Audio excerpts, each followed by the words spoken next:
Hey, what is up guys, and welcome to a quick tutorial on this large medieval house. To get started, take out some oak blocks, and begin by placing 2 4-tall pillars separated by a gap of 3. Next to that will be 2 pillars separated by a gap of 1, and then rotating counterclockwise, you'll have another gap of 3. For the corner, just do 3 pillars separated by gaps of 1, and then the following section will be another gap of 3. For the final side, start with a gap of 1, and then follow that up with 2 gaps of 2. When all those are done, go ahead and connect each one with a crossbeam. After that, make sure to place an oak block on the outside of each pillar, as well as a spruce plank in each of the inside corners. And on top of those, you'll simply add another set of 4 tall pillars.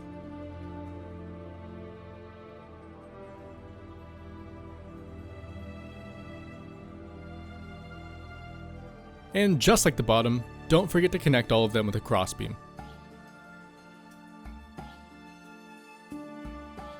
For the third level, start by placing 2 more oak blocks on the right side of the house, with 2 more 4 tall pillars on top.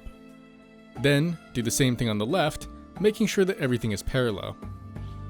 Next, connect all 4 of those with a crossbeam. The roof will be made using bits of 2 going up in the shape of a triangle, followed by an additional 2 on the bottom to give it that checkerboard pattern. Make sure to do this on the right side as well. Moving down, the roof on the front will follow that same exact design, so once again, that's bits of 2 going up in the shape of a triangle, followed by 1 more bit in the middle to give it that checkered pattern. The roof on the back will also use those same steps. For the smaller window on the third level, start with an oak block on the right, followed by 2 more on the left to provide support for 2 more 4 tall pillars. Those will be connected by another crossbeam, and the roof will only go up 1 block at a time. After that, simply mirror the same thing on the opposite side.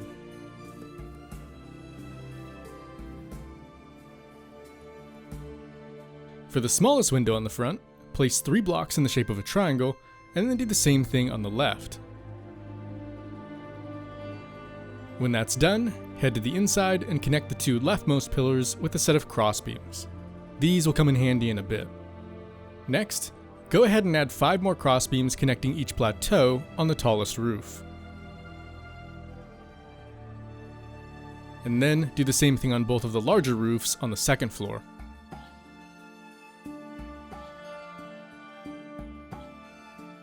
And last but not least, make sure you connect the tiny frame on the left as well. Now, you can move on to filling in the first floor with spruce planks.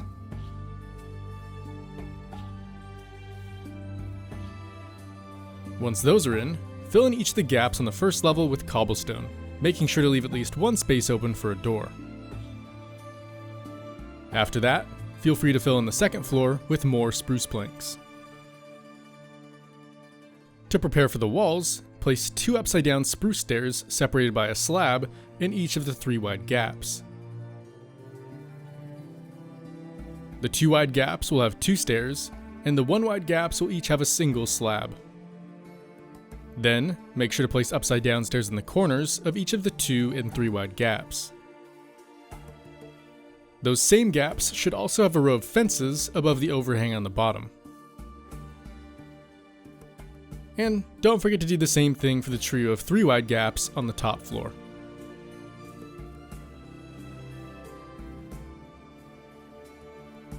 For the walls, take out some white wool and start by filling in each of the 1 wide gaps directly between the pillars. Remember to fill in the 2 openings above as well. The larger spaces will be fairly similar, but obviously these walls will need to go behind the fences. And I also recommend leaving some spaces open for windows. When you fill in the walls on the front and back, be sure you go all the way up to the top as well.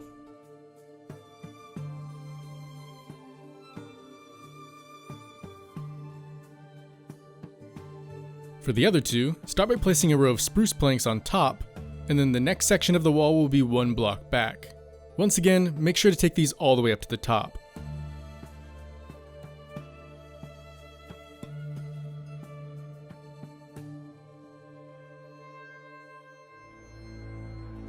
and you can also do the same thing for that third wall on the back. The fourth one will be a bit different in the sense that it gets filled in between the pillars. While we're at it, now would also be a good time to fill in the few remaining walls, since not all of them will get covered by the roof. When those are filled, go ahead and add in your door, as well as some glass in each of the window spaces.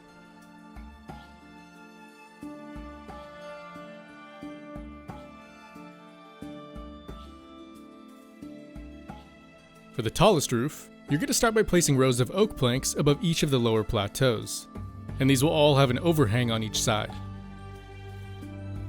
Then, on the outside of the cross beams, you're going to do the exact same thing but using stairs.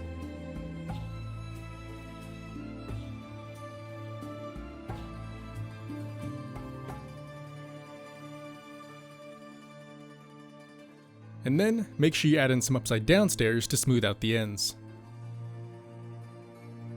As you probably guessed, the larger roofs on the second floor are going to use this exact same design.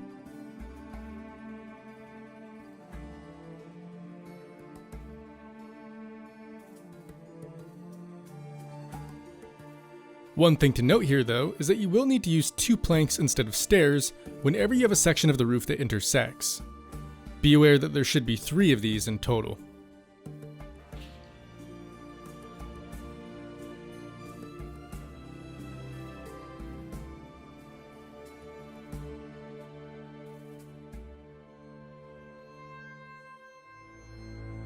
The second largest roofs will also be similar in design, but they'll be made strictly using stairs, and you should have 2 of these in total.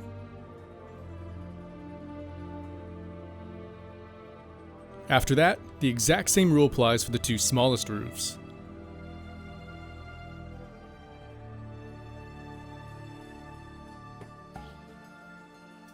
For the awkward bit on the front, simply fill in the gap with white wool, and then place stairs aiming towards the corner to make it look like rain could flow off in a realistic manner. And when it comes to the weird area on the back, fill in the opening with wool, replace the logs with oak planks, add 2 slabs on top, a plank in the corner, and then stairs around the outside with a slab in the middle. For the design on top of each roof, start by placing a full block, followed by a stair, with one more facing the opposite direction above that. Then, place as many stairs as you need in order to connect each design to the main roof.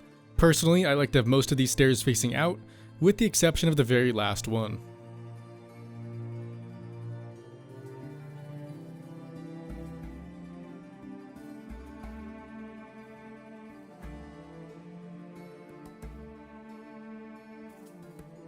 Next, take out some spruce stairs and add one of these beneath the overhang on the front, and then 2 more on either side of the 3rd floor. While you're at it, you can also add some in around the corner on the back, as well as a single half slab below that overhang. To finish everything off, take out your oak logs and place one of these in each corner on the 1st floor. Then, you can either leave it as is, or throw in some fences above those for more detail. I also like to throw in some cobblestone stairs around the bottom, just to make it look like the walls are eroding, but these are completely optional. And there you have it, your very own large medieval house. So thanks for watching guys, hopefully you found the tutorial helpful, and as always, I will see you in the next one.